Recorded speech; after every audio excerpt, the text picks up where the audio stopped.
Hello everyone, welcome back to another video. Today I will show you how to look at calculator history on Android. So you have to first open your calculator on the Android device or iOS. So when you have to find the app of calculator, you will have to open the calculator app,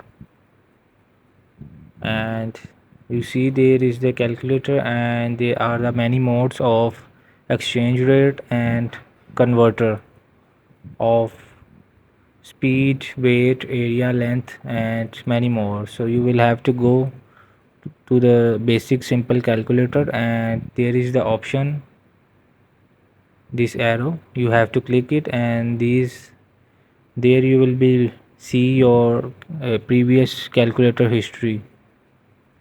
So you can also, you have to clear it for or remove the history. There is the below the clear button. So this is how to look the calculator history. Hope this video help you. Please don't forget to like and subscribe and get notified for more videos.